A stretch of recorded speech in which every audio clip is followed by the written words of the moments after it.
Many, particularly of European origin, who were part of the ruling elite of apartheid, wanted group rights and wanted to be protected as a white minority within the South African new democracy. And we asked the question, how do we define you?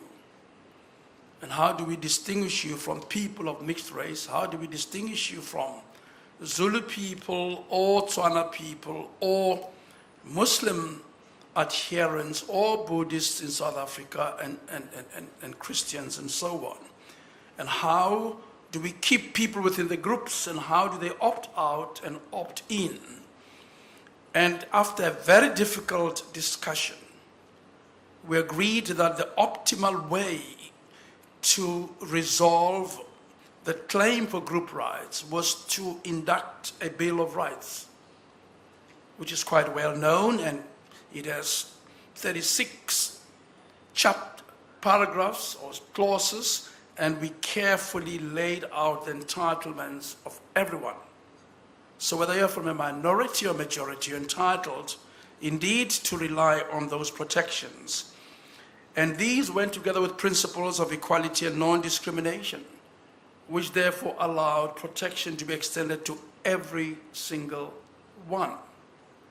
And put more simply, and to summarize on the point, the majority committed not to violate the rights of the minority, if you want to use those phrases, and to live within the fundamental rights and freedom. And lastly, I'd like to, as I see, talk about how we got the people to be part of the constitutional journey.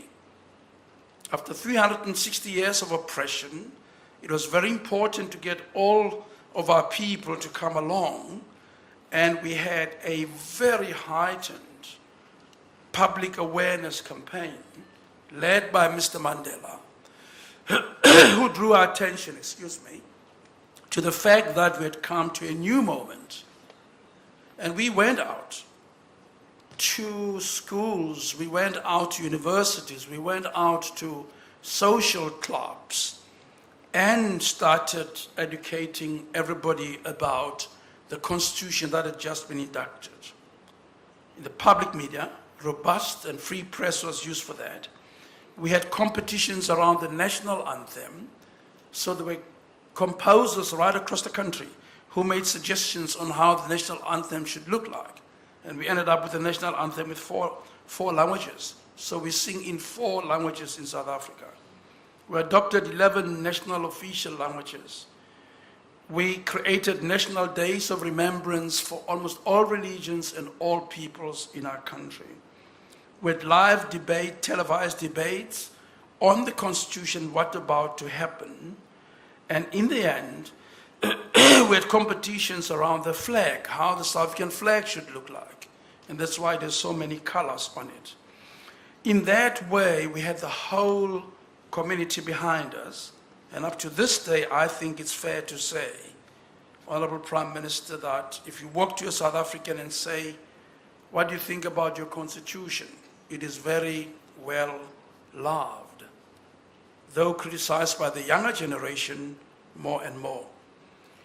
We had a special place for the role of women, and I'd like to sit on that note. We agreed that women are at least 50% of our population, and they'll have a full stay and play in the transition.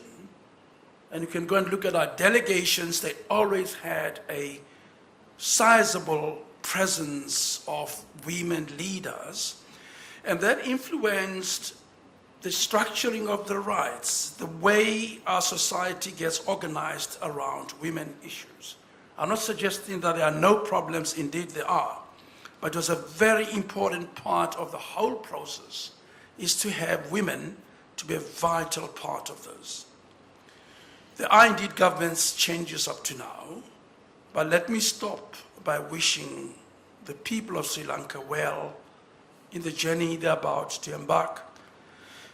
We should always, without fail, strive for a just society. And constitutions are important only for one reason: not to excite lawyers, not to allow bombast, but to help to protect society and to protect the most vulnerable in society, to regulate public power, which is given for one reason and one reason only: to do good and never to do bad. That's what constitutions are there for. Not to create big, powerful men, but to protect and create a just society. I wish you well and thank you for this opportunity.